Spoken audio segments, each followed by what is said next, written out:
Czechast, a podcast in English about Czech and Moravian society, history, culture and economy. Hello and welcome to Czechast, the podcast in English about all things Czech, at home and abroad. I'm your host, Vít Pohanka, and today we bring you the extraordinary life story of a man who quietly but profoundly shaped the Czech community in exile. Petr Bísek left Czechoslovakia in the 1960s and settled in New York, where he spent more than a half century building a new life and publishing Americké listy, a newspaper that served as a vital link for Czech-Americans across the United States and later the old country too. But his story starts long before that, in a small, close-knit environment in communist Czechoslovakia. I grew up in a kind of isolated environment in a positive way. We were and still are active members of Church of Czech Evangelical Brethren, which has nothing to do with evangelical in US. And that definitely affected my life quite profoundly. If you were a citizen of Czechoslovakia in the 1960s, even traveling to another communist country, East Germany, required official permissions from your workplace, the military and other institutions. So after Peter and his wife decided for exile in the West via GDR or East Germany and Sweden, they came up with a clever trick that allowed them to go far beyond the Iron Curtain. So after we had all these OKs, my wife took that one-page form, put it back into the same typewriter where she filled out all the questions, and on the top of it, where we go, it was East Germany, NDR, NDR, and she put in a dash, Sweden.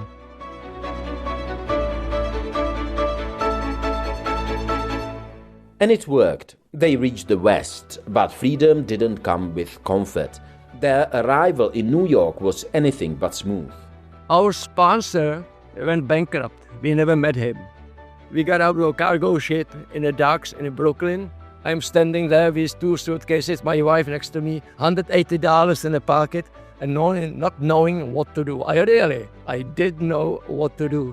And yet, from that uncertain beginning, Petr Bísek became a central figure in the Czech-American community, not just reporting the news, but helping shape it. When I asked him what advice he would give young people today, especially those wondering whether to stay in their comfort zone or take a leap and go abroad, his answer was clear. Go out. Not traveling. Traveling is good, but traveling you are a tourist.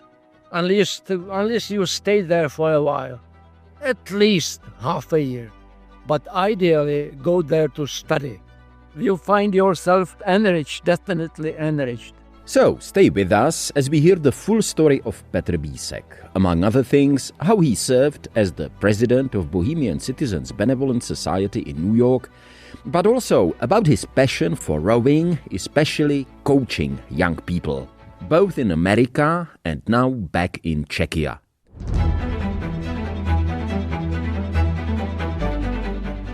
Czechast, a podcast in English about all things Czech.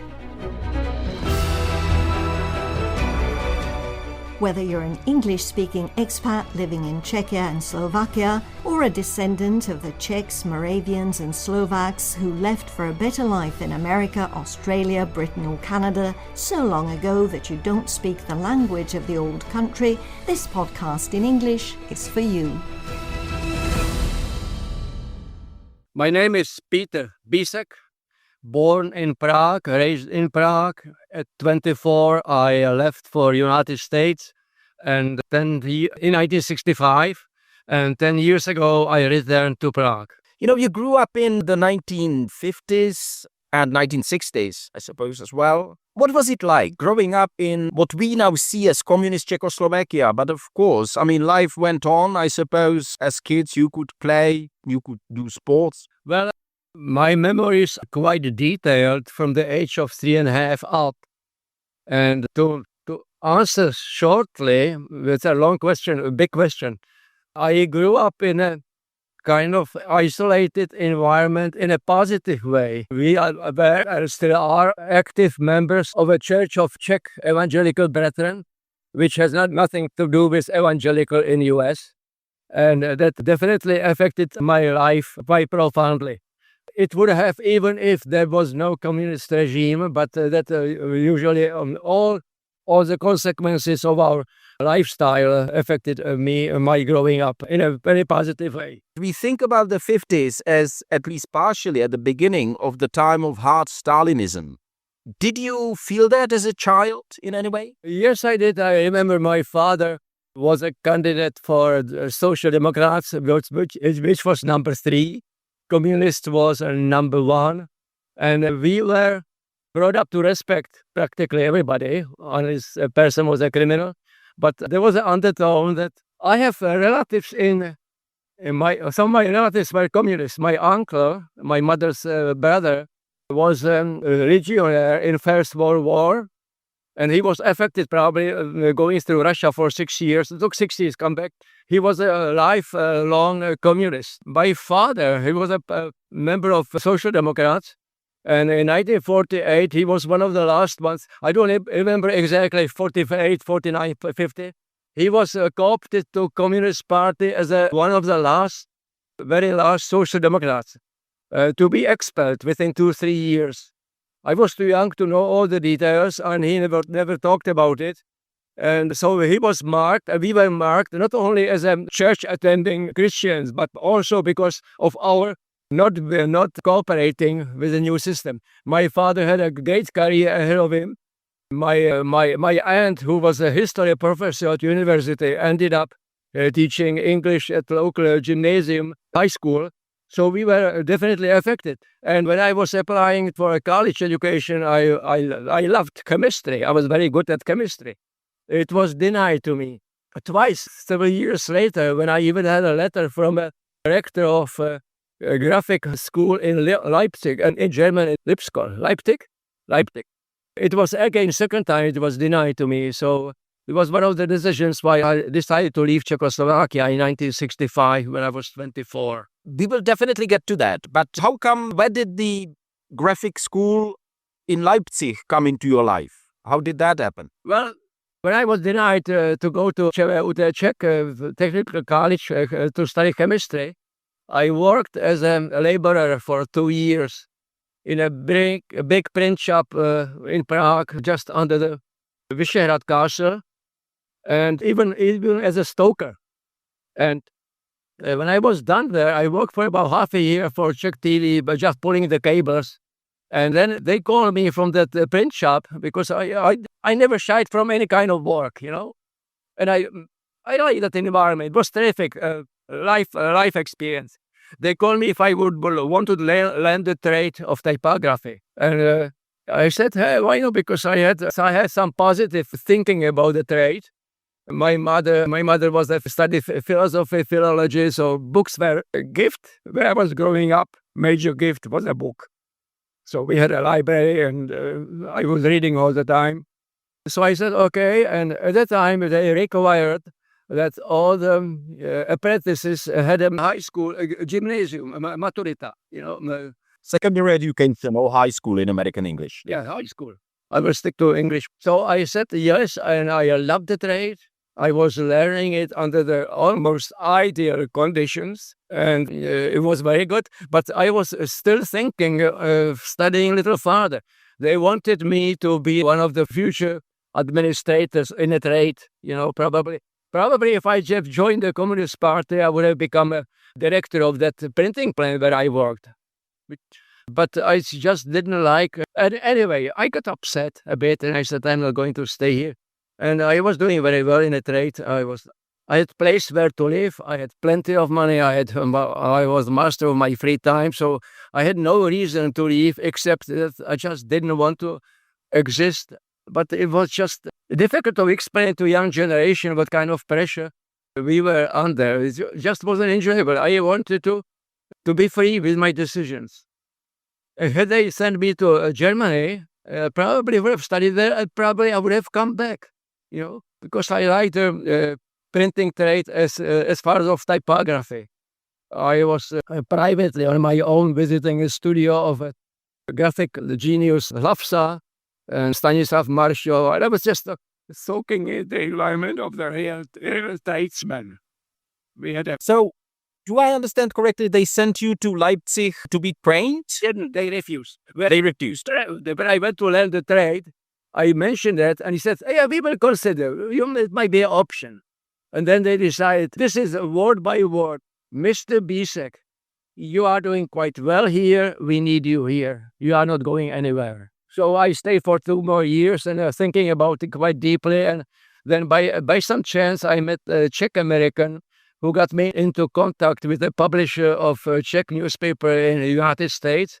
And so I knew I would have a sponsor. And at the time, I decided to leave Czechoslovakia. Just one more question about life in Czechoslovakia at that time. Generally, it is understood that the regime kind of became slightly freer in culture, in writing, etc. at the end of the 50s and the beginning of the 60s. And it kind of continued this process of kind of liberalization within the rules of the communist regime up until 1968. Did you feel it? Did you feel some kind of warming up? Did you feel kind of freedom coming in the late 50s, early 60s? Or did you feel rather the oppressive side of the regime? First time it crossed my mind to leave was 1963.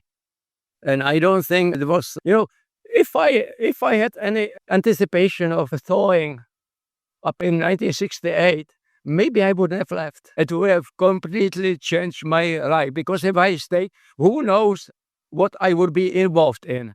I was working in a print plant. The printing plant, possibilities were kind of limited. But in 63, and finally we left in 65, we had to attend the meetings. We had to listen to indoctrination and go to mass demonstration and all kind of stuff. But otherwise, I felt quite free with my thoughts, with my lifestyle. But nevertheless, you decided to leave together with your wife. Yeah. So, was this a kind of gradual process, or was there a night when you just woke up and thought, well, I'm finished, I want to leave?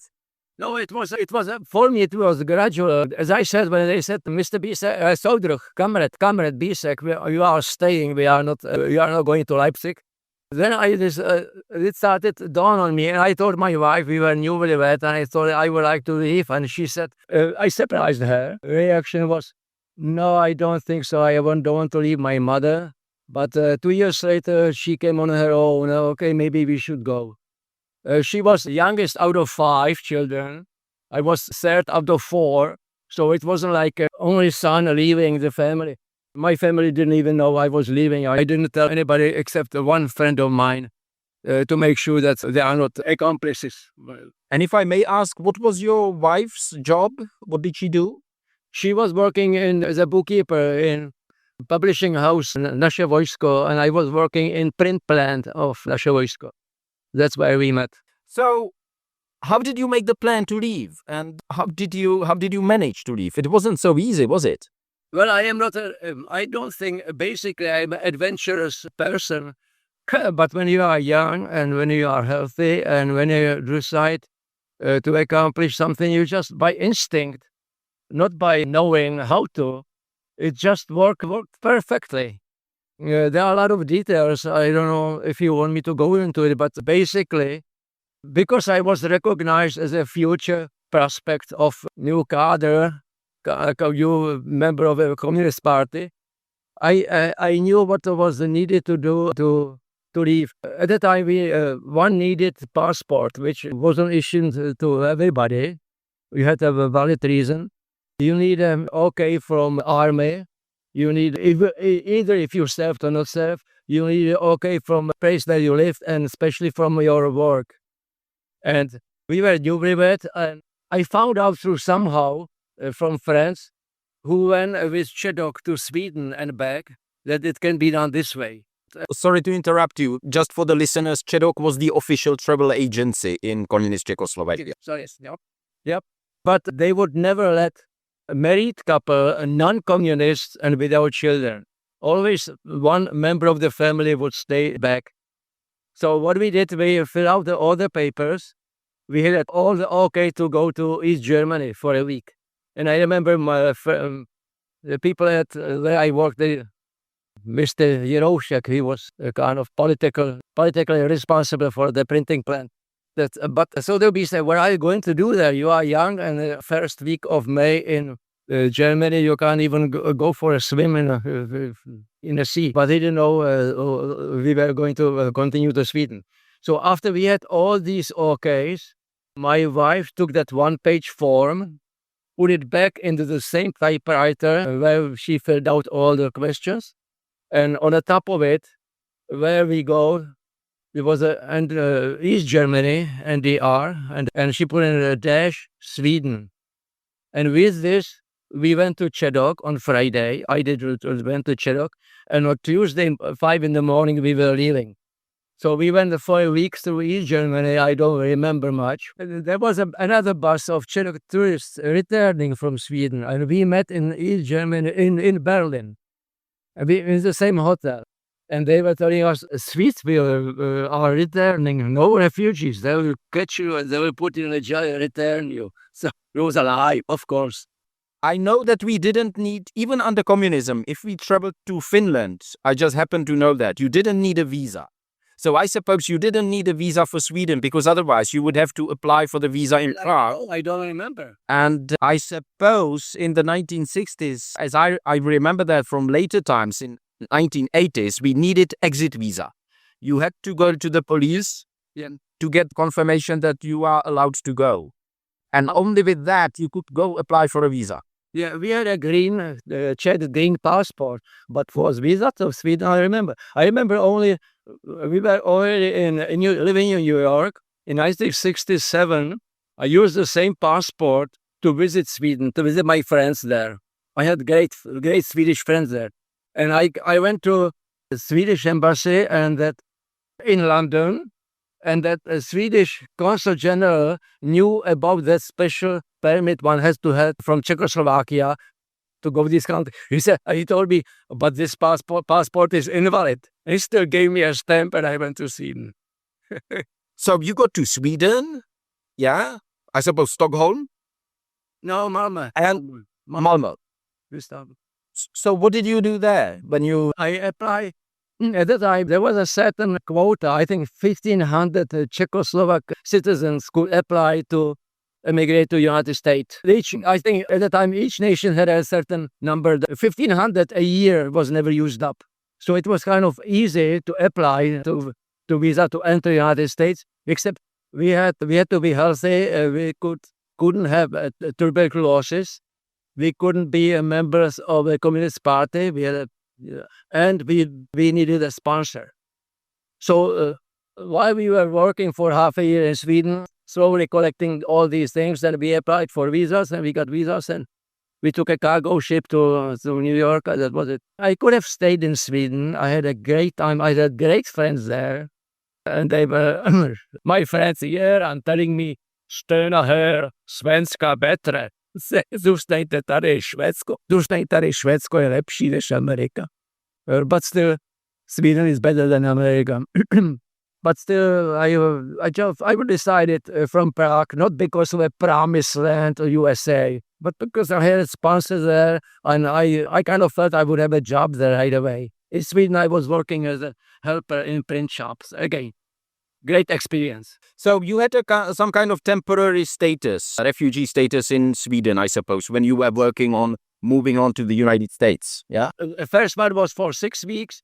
Then you reapply for half a year, for a year, and then it was extended slowly, gradually. You find a place to live, you find a place to work, and I don't know if it was 5 years or so, I could apply for Swedish citizenship, and I just decided to go to America. Now, I know for fact that New York was not a city in a good shape, let me put it like that, especially in the 1970s, but it started in the 1960s.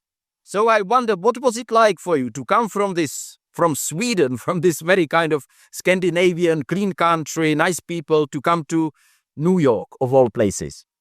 We were there for about 6 weeks when I went to Swedish embassy and asking what are the conditions for us returning to Sweden.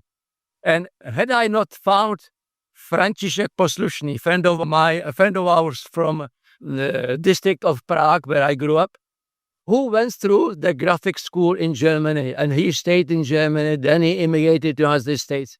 Had I not found him in New York, and with his help, I kind of adjusted. He helped me to adjust to get a job. And I could have, they would have returned to Sweden. I cannot exclude this possibility. Because So if you can kind of try to I was shocked in New York. if you can describe it to the listeners, what was the city like? In Sweden? No, in New York. In New York.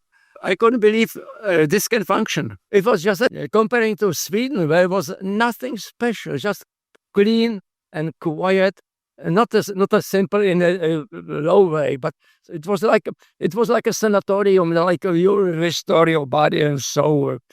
Coming from grey Czechoslovakia, where everybody was, that was my Sweden. And New York, all of a sudden, okay, our sponsor went bankrupt. We never met him. We got out of a cargo ship in the docks in Brooklyn. I'm standing there with 2 suitcases, my wife next to me, $180 in a pocket, and not knowing what to do. I didn't know what to do.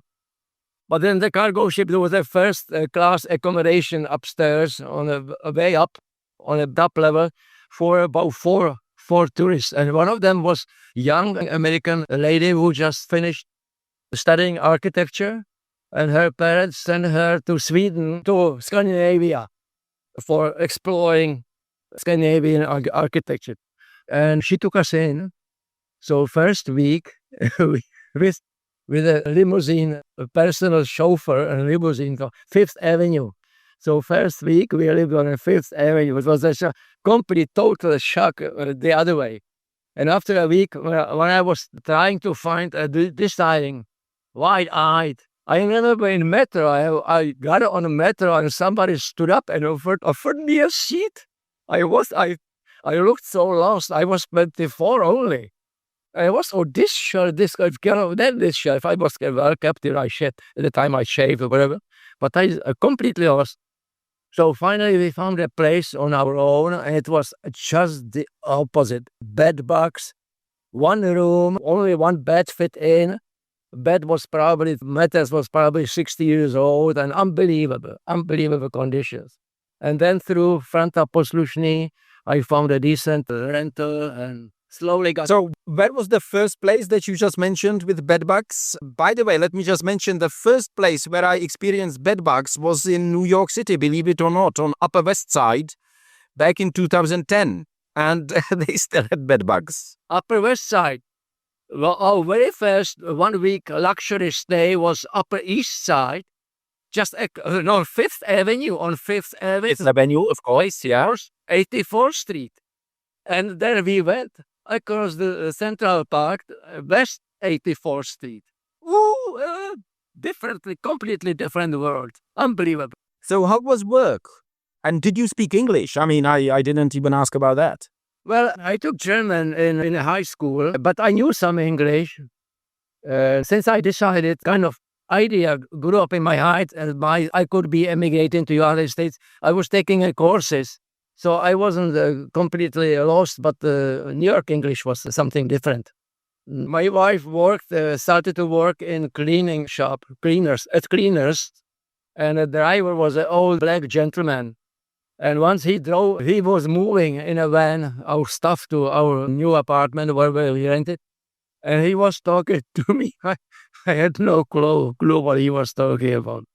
And I'm sorry, because he probably thought I'm some obnoxious white guy who doesn't give a damn, I just didn't understand. He used the expression hubba, which was what about was a hubba. What hubba? I didn't know. Hubba was hubba. So how about your work? Where did you start looking for a job?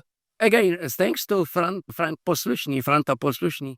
He knew about Frank, who with his wife Gerda were publishing americké listy, original, their own. They started in, I think, 58, 64. There were 1948 refugees. And Frank Švehla was a social democrat politician from Karlovy Vary. And he continued in that way. He was one of those immigrants who thought it's only for a few years. In a few years, we will go back to Prague. So he was public, and he was also typographer working for a New York daily newspaper, the one that folded later. New York Herald Tribune. Yes, and so I worked for him for about 20 hours a week as a linotype operator. That's how I started. So I'm making some money. I went to school for English, New York University, intensive course, full semester. That's how we stayed. We don't give up, so we got used to. My wife probably got used to quicker than, because she's a practical person. When we think about Czech-Americans or Czechs living abroad, I mean, usually we speak to people who made it in one way or another. Perhaps they didn't become extremely rich, but I mean, they stayed and they made it. And I just wonder, this process from the very beginning, when you were really kind of down and out, couldn't speak even English properly, when did it start to pick up? Again, was it a gradual thing? Of course, with the help of other Czechs in the community, as I understand. No. You came there in 1965, right? When did you start feeling at home in New York City? Well, I will be quite honest. I will admit quite openly that it took me quite a while. And neither New York or America deserve this, my negative attitude. I was just surprised. How can such a mess as New York was and still is? It's very. How could it even function? And I lived through strikes, subway strikes in New York at the time. I lived through a strike of refuse collectors, garbage collectors. So all these things, how could it happen? Within 2 or 3 days, you had, 6, 7, 8 feet piles up of refuse full of rodents all over the New York.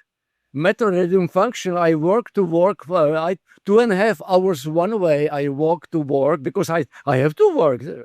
So it took me. It was quite a shock, but I got so used to it. When my life became kind of systematic, going to work, going back to finding a decent place finally after finding a decent rental where we stayed for 5 years. Then it kind of calmed down, finding my hobbies, finally buying a car, because in New York you can't be without a car.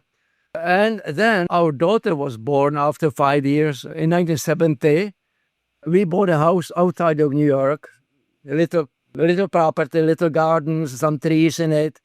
We started a family life. That's when I realized, hey, this is my new life. I never thought about possibility of going back to Czechoslovakia. I never crossed my mind that it would happen. And I have to correct it in one way.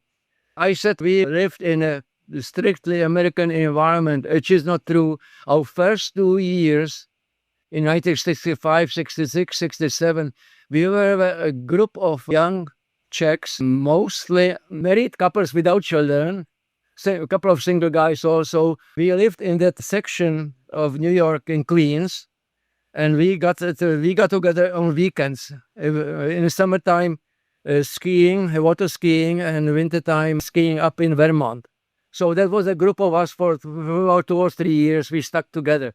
But then they were already a little older, working professionals, and they spread out, mainly San Francisco and Colorado, whatever. So all of a sudden, we were alone. Only Radek Machine stayed in Queens. And I was already adjusted to American life, so I had friends in my work, which was at the time was German newspaper, which was full of Europeans. So there was, again, it wasn't typical American environment, but still everything around outside of it was American. And Czech friends kind of disappeared. They were on their own. I took them badly because I heard what kind of friendship it is. Everybody leaves because of a career, because of a San Francisco is the better. What's the better in San? It shakes. San Francisco shakes regularly. What would I do there? Yeah. And it's so far from Europe.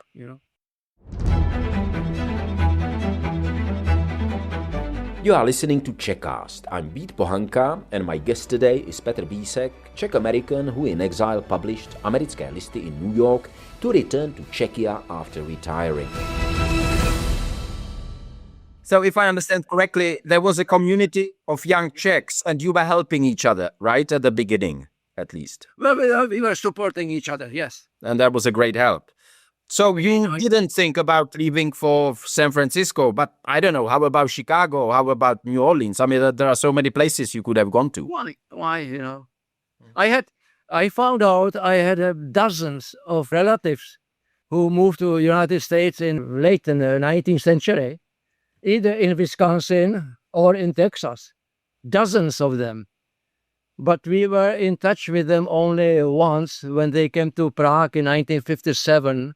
Those from Texas was a 500 years anniversary of Czech brethren. They went for a visit, visiting old country, but they were Americans. They were third, fourth, fifth generation Americans. So that was the only contact. Otherwise, I had no reason. I had a good friend at a German newspaper. I had a good job, well-paid job. We bought a house. I was working on a house, putting up a new roof and so buying a manual how to do it and studying a manual and then doing it because I didn't have extra money to pay for someone and who would screw it up anyway, So it was okay. So your house was on Long Island, I suppose, east of New York City? It was very, very nice. It was, I made some great decision without really knowing what I am doing. It came out quite well. We were there for 44 years. Green, clean, good, clean water, good water to drink. It was a small city of Glen Cove, mainly one of the few democratic bastions of Long Island, which is kind of Republican. And it was a family life. Okay, Glen Cove, 1/3 of Glen Cove Italians. First, second, third generation. They have a kind of family life. Those Italians, they would stick together with friends together. So it was a good place to grow up, to have a family, to raise the family. It was a good place to raise the family. You mentioned Queens, and of course there's Astoria in Queens, where the Czech community was quite strong. And how did you become involved in that? How did that develop? I have a kind of saying that life is full of challenges, unexpected, unprovoked, not anticipated challenges. You either miss them or you ignore them or you take them with some hesitation, but not knowing what will come out. And we will have to get back to it, how I started the newspaper, because I was at that time, in the time of Velvet Revolution, I was running my own typography studio. So I knew production, how to prepare the printing thing and go to a printer with it. And I decided to publish a Czech newspaper, so Americká listy, and through that, I got involved in Czech ethnic society, including that big, now about 120 years old, society of Czech-Americans in Astoria, which owns a huge beer garden, the last one in New York City, and a whole building with a restaurant and a bar and a theater and a school, big, huge stuff. And through the newspaper, I got involved on the board of directors just to help a friend of mine when it was an election to make changes because it was bankrupt. And before I knew it, I was a vice president, and before I knew it, I was the president. So I was running that really ethnic Czech, originally Czech, but slowly transforming itself into Czech and Slovak. So I was the president there. That my involvement in Czech ethnic society, Czechoslovak and Czech, that's where it started. And I was all of a sudden, from kind of isolated American way of life, all of a sudden I was in the Czech American ethnic life, fully. No escape, no limit, literally. I was just going to ask you, about Americké listy. So what sort of content were you covering? What content did you bring to the readers? Well, it might sound like I'm using a lot of cliches and slogans, but really, intentionally, I try to be friendly with a new regime in Czechoslovakia to show the really extended friendly hand. Let's cooperate. Let's not fight each other as a communist system. It was fighting against those who left in 48, the Cold War, full-scale Cold War. So I said, hey, I am a different generation. I'm not 48, I'm not 68, I was in between. So neither the Czech-Americans who left after World War II, nor those who left in the 68 could blame me that I belonged to that group or to that group. I was in between, which helped. Nobody really put me into either those or which helped. And I was trying to be friendly. I was definitely anti-communist, not with a torch and you hang you somewhere, but extending a friendly hand. That was my philosophy all those 20 years when I was publishing Czech newspaper. And I got some cooperation from Czech side, but people think here that happened overnight, but positions of diplomats, corps, and a business and everywhere else was still run by old cadres, former communists or leaning to communists. So they didn't trust me. I felt it wherever I went. But slowly, especially around Václav Havel, of course, there were people, not only dissident, but just good people started showing up, and it was more and more fruitful from my side to work with them. But I kept myself totally independent and never asked for any grant or any help. I wanted to be independent, so nobody would tell me what to do and how to do it. That's why I left in 65, So it was a very interesting time because as a president of the society, we were inviting regularly representatives of Czechoslovakia first and then Czech Republic. So I met at the time all the prime ministers and senators and congressmen and congresswomen and all kind of delegations, and I met them all. We hosted them, and I was two and a half hours sitting next to Miloš Zeman, and he was smoking disheved, not a good sight. So he came there as a prime minister, I suppose, no? Yes. In the late 1990s.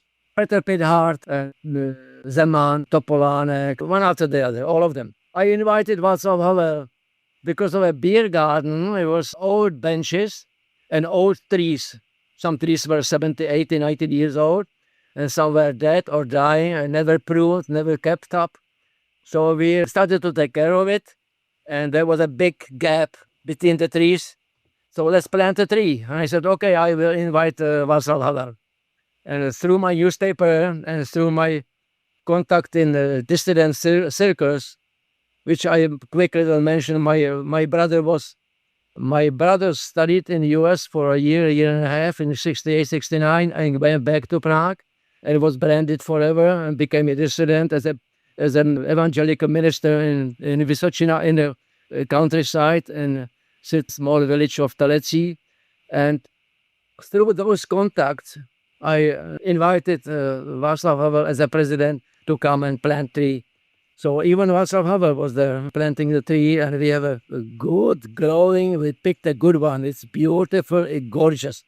Last year, 2 years ago, I took a picture of it and sent it to Mrs. Havelova. So she could see what little tree they planted. Now it's, 18 feet.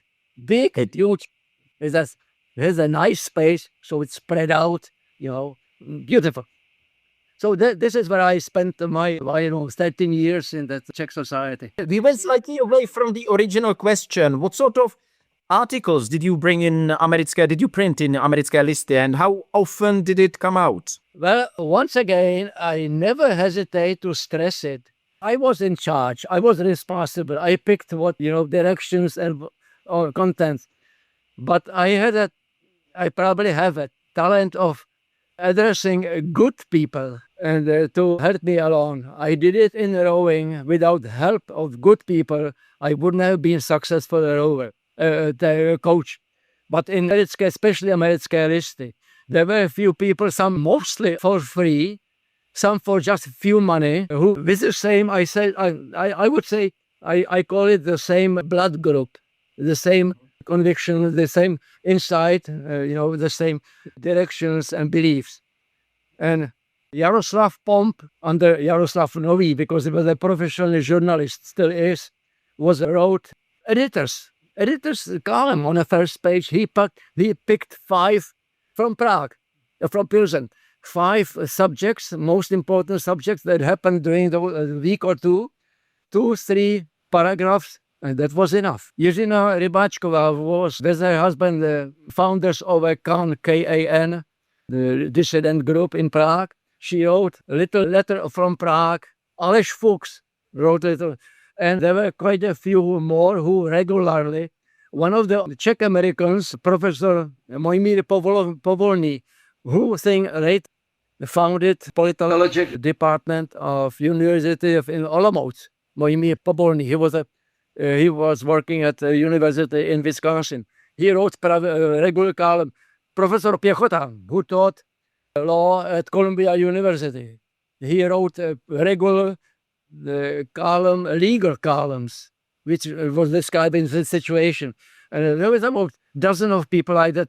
A few stayed all the way, few came and left, whatever, but there was a standard.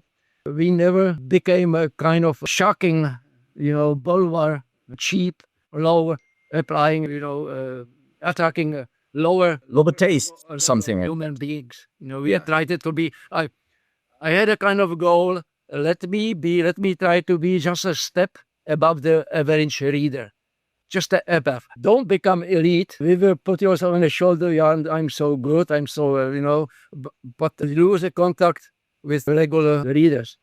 And I think it worked quite well. We had a column of history, literature, economics, finance, travel. We had jigsaw puzzle. We had sport, full page, professionally about sport. We had everything, I think. And we kept in the Slovak part all those years. And I have to mention Zita Sujová, Slovak investigative reporter and independent. She put in not only political subjects, but literature, history, economics. And she sent it, and I published it the way it came to me. I didn't do anything. It was so agreeable to my kind of mission, Zita Sujová, fantastic. Without them, it wouldn't exist. So how often did you come out, and who were your readers? Original Americké listy by husband and wife Švehlas were weekly. And I worked for them for about 3/4 of a year, maybe a year in New York. And I knew how stressful it was for two people just to do the weekly. And so when I started in April 1990, thought I would be weekly also. But very soon I realized it's impossible. I was at the time also a rowing coach. I had a typography studio. It was just impossible. So even though we call ourselves Československý týdeník, Czechoslovak Weekly, it never became weekly. It was bi-weekly. Every other week we had to get office together. Finances and subscriptions and contact with readers, etc., all those things. So we never became a weekly, we were bi-weekly. First we were 8 pages, then later on, when my typography studio finally went out of business because I couldn't take care of customers, newspaper Americké listy kind of killed off very lucrative business. Then I could concentrate even more on a content of a newspaper. And we expanded to 12 pages, and a couple of years later, 16 pages. So at the end, we were 16 pages of good reading. And I'm not saying it to please myself. I am repeating what somebody whom I respected quite a lot told me. Once I met Pavel Tigrid, there was some kind of celebration in Manhattan, related to Václav Havel. So somebody introduced me to Pavel Tigrid. I knew of him. He probably knew of me also. And he said, "Oh, it's Mr. Bísek, Pan Bísek, Americké listy, you are doing good job."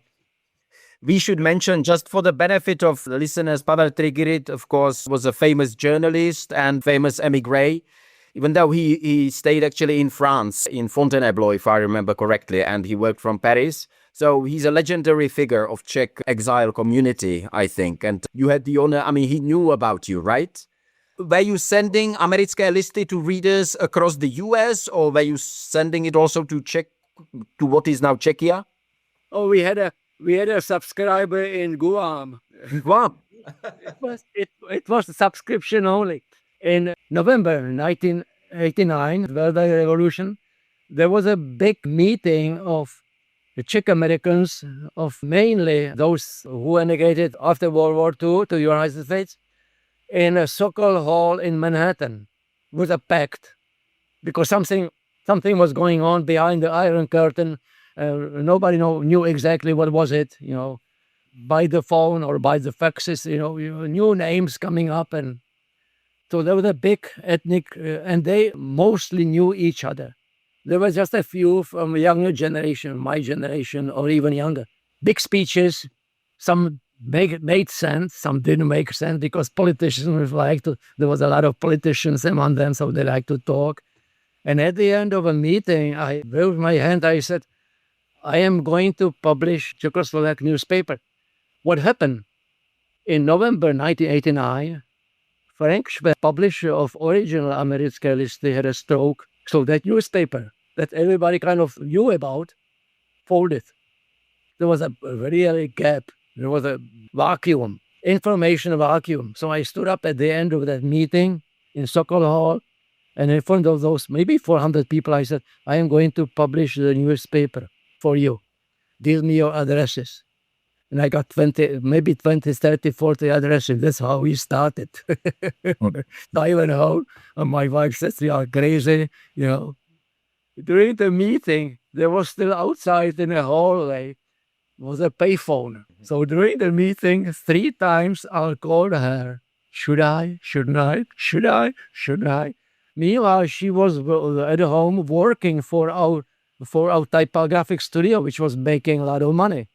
I was wasting my time traveling 1 hour drive to New York, and should I, shouldn't I? And she kind of knew that I wanted to do it, so she said, okay, let's do it. So I stood up. I got 20 addresses. What became a big problem out of it? All those people, they always found out, hey, who is Peter Bísek? Peter Bísek, who is he? And I had to learn so many new faces, so many names. I created a mental block. Next 20 years, most of them I would be meeting here and there and etc. All those congresses and conferences and privately, whatever. What the hell, who is, what's the name? I just couldn't absorb. And there's a saying about President Lyndon Johnson. One of the reasons why he was successful politician. When we met someone new and fairly important, after the meeting, he would come home, he would sit down, he would write down the name and write down what he learned about the person. So next time they met, he would address him, hey, Dilly, how are you doing? Right away, he would introduce himself and get another supporter, another friend. And I would meet those people in the groups, usually somewhere, some meetings. And I met him there. And, what's the name? I don't know. I would collect business cards. But after those meetings, I would go back home and straight to work. Either a newspaper or still a typography studio. I kept on working. I couldn't ever stop and think about what was going on. So it was everything was spontaneous. It was kind of flowing by itself. I just let it go.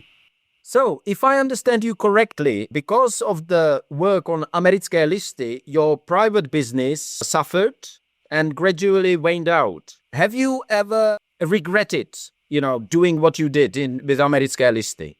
No. Why not? You lost your business. But I never thought about money. I knew that Mrs. Schwehla told me, Mr. Bísek, be careful that you don't lose everything you saved. Because they even, Schwehlas even sold the house. They had no children, so they just took a risk. Mrs. Saliverova, Škvorecká, the wife of the writer Škvorecký, yes. She told me, Pane Bísku, Mr. Blázen, Mr. Bísek, you are crazy. And okay, Mrs. Schwehla told me, give yourself 10 years, no more. What helped, our children were already kind of grown up, not really taken care of completely outside of the house. If they were little, probably I wouldn't have done it. I would have stayed with typography studio. I would become a well-off Czech-American. And I loved to do it. Typography was my forte. I had 400 fancy typefaces, mercantile typefaces. Nobody in Czechoslovakia had what I had on leasing it in the basement of my house. I was producing finest typography there is. Still, you haven't regretted it, and you don't regret it now. And you stayed, if I count correctly, for some 20 years with Americké listy. Yeah, So you kind of ignored the advice that it should be 10 years maximum. I realized it when there was a Czech restaurant Zlatá Praha, Jiří Suchánek. And through his initiative, he was living in Czech ethnic environment in America through the restaurant. When we had a 10th anniversary, a Czech consulate general, he arranged a celebration of us, for thanking us for 10 years of serving our society. So at that time, I realized, hey, this is it where I should have stopped. But it never crossed my mind. Yeah. I always felt it was just the beginning. You actually mentioned, I think, more than twice rowing, your big passion. So how did you come to rowing and how did you become a coach? Because as I understand it, this is a big part of your life too, isn't it? Just like a newspaper, just like anything I have done, just like even now what I am doing. But I'm not going to talk about this because it will take another half an hour. I was always involved in sports. Under the totalitarian regime of communists or Bolsheviks or whatever you call it, it was fairly easy to get involved in sports. From my youth, from my 3 years old, I was very active. I didn't row much. I rowed only for 2 years after I played basketball for 6 years, even against the former Czech president Václav Klaus. I rowed only for 2 years, and because I joined rowing too late to compete in my category, I was always only filling the boat for training. I never competed. I never knew the numbers of weight of a boat and all the spread and all the things you have to know, the dimensions, whatever. And I left for America. I never rowed there. I never did anything. When I was 48, my children, through curious circumstances, went to a Quaker high school, prep school, preparatory school, before college preparatory school. There was a new headmaster, Dr. David Drinkwater, your typical Brit. Somebody told me that he was a captain of crew in Oxford. He rowed for Oxford as a captain.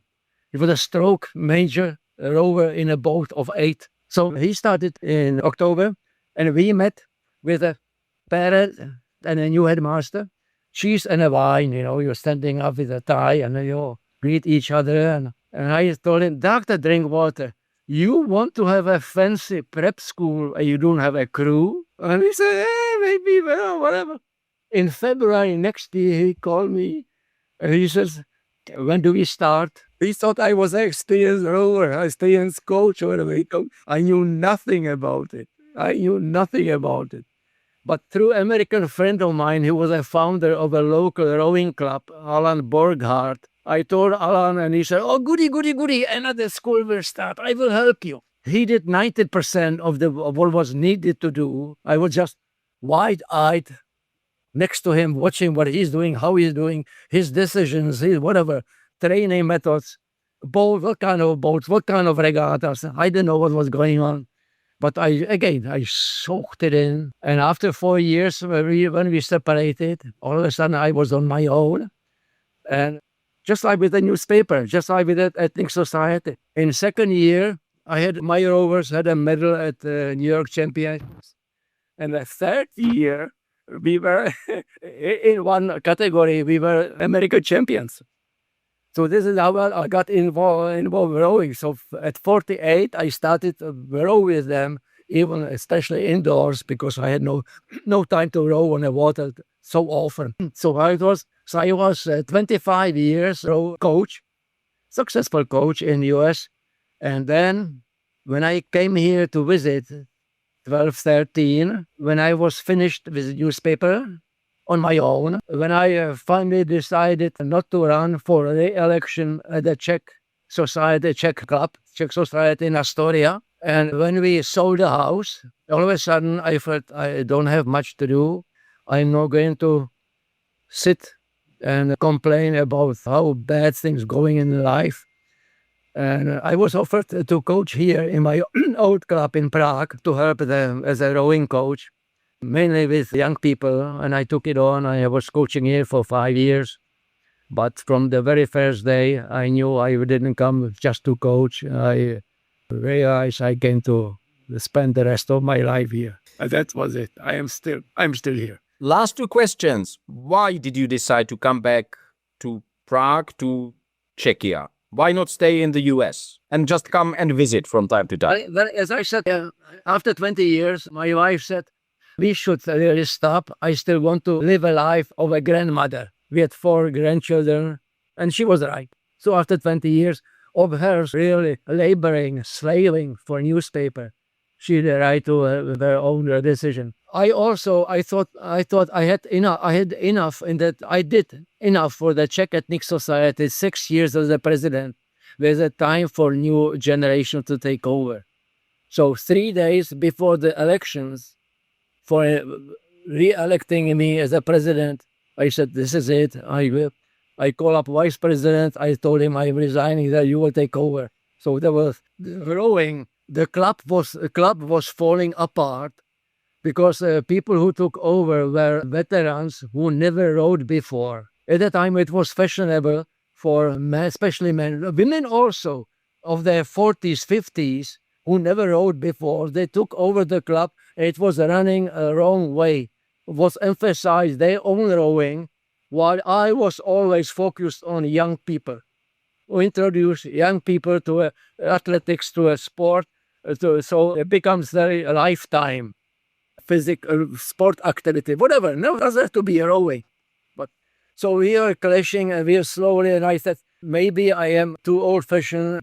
Also, I didn't feel like fighting for something that I firmly believe in. For me, it was done. No club can function well for a long time without a base of young people. Has to be there. So new generation grows up and fill out the gaps, and there's no continuity. And when some of those older people left, it was chaotic. And I wasn't going to take over, and it was too much of an administrative work. So when I was offered coaching here in Prague, I would be just a helping head coach. I will be doing basic coaching, which I know quite well. Not the stuff that goes with it. Politics, administrative, deciding what regattas, who, whatever. I didn't want to do it. So I took it on as a temporary for half a year. And right away I knew I was going to stay. What to go for back to United States? Besides my daughter's family, I had no really definite, strong... We sold the house. Sold the house where I put up a new roof. I replaced all the windows over those years, I painted the house about 3-4 times. And we sold it. I lost my home there. So I came back to home. I came back to original home in Prague. I had no regrets. I have no regrets. I worry a lot what's going on, but I have no regrets. I'm lucky. So do you feel like a Czech who just happens to live for nearly 50 years in the United States? Yes. But you always remain Czech, yeah? Yes. I'm just Czech who returned, who never thought he would be returning. But just a coincidence, all this. If they hadn't offered me to coach here, I was visiting there in a club. And there was a new head coach. We were that club in Prague, at Bísek. It's a fine building, indoor tank for rowing, everything. All the things I didn't have in US, it was here. So I'm standing there at the bar having a beer, and big guys, 105, 110 kilo, comes up, and girl who was serving says, "Hey, this is Dusan. He's a new head coach here. Dusan, how are you? You're coach to coach. We never met before." And then he asked me what I'm doing here. I said, "Oh, I rode here for a while, 60 years ago, so I am just visiting." And he said, "Well, what do you do? Are you still rowing?" He said, "No, I am not much rowing. I was coaching in the US for 25 years, and now I don't know what to do with the rest of my life. And he says, oh, what do you coach? I said, young people. What kind of boat? I said, pairs, 2 oars, not 1 oar, which is unhealthy for young people because you are rowing crooked, but it has to be 2 oars. He said, oh, because he was typical, 1 oar, 100 kilos. Yeah. And he says, well, I don't know much about it. Do you want to help me? He knew nothing about him. I knew nothing about him. Whatever, about each other. Means first time we met. And I said, why not? So I said, I was helping for 5 years. I suffered a lot, but good results. One of my rowers now has a full scholarship in America, rowing on full scholarship for Northeastern University. And he will go to Olympics. So this is how I came back. And I realized in my neighborhood where I grew up in Prague, I felt like there were also a lot of changes. But basically it was the same. And I came back to home. So I am now here. If you were to give a message with your experience, both in publishing, rowing, leaving the country, then coming back, what would be your message for young Czechs, both here in Czechia and those who actually, there's quite a lot of them who go abroad? Very simple question, very simple answer. Go out. Not traveling. Traveling is good, but traveling, you are a tourist. Unless you stay there for a while, at least half a year.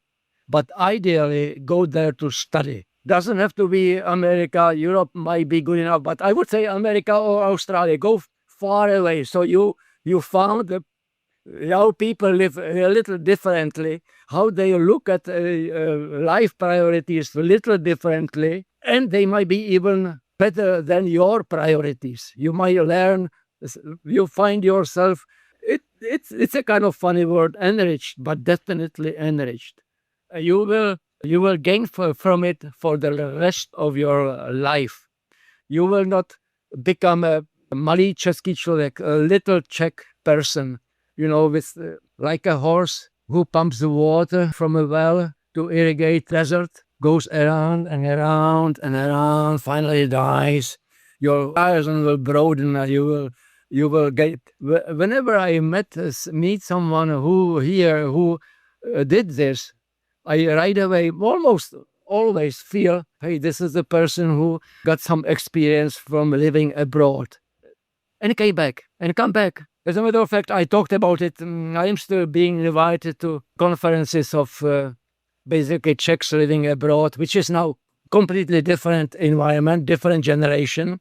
Now it's not immigrants or exiles or whatever, refugees. Now it's Czechs living abroad. It's a new phenomenon. So I talk about it, and especially in rowing, I would have loved to send as many to go. And because I coached in the United States, I know dozens of coaches there still at the colleges. And many of them are looking for rowers from Eastern Europe because they know we work quite hard. We have work ethics, So I would love to write the recommendations, But many are just afraid of it. There were 2 young boys, very good, excellent, from Brno, who got full scholarship in America. They lasted half a year. They just couldn't handle the change of environment. What a bloody waste. So go study, at least work for a while, and come back, and you will appreciate more what we have here.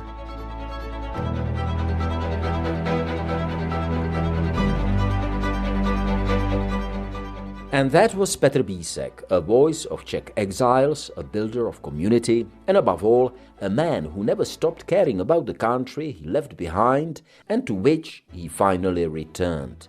If you enjoyed this conversation, you can find more episodes of Czechast wherever you get your podcasts. Don't forget to subscribe, rate and share. And if you have suggestions, questions, or just want to reach out, please write us at english@radio.cz. You'll also find more stories, interviews and Czech culture at www.radio.cz. I'm Vít Pohanka, thanks for listening, stay curious and take care. Naslyšenou.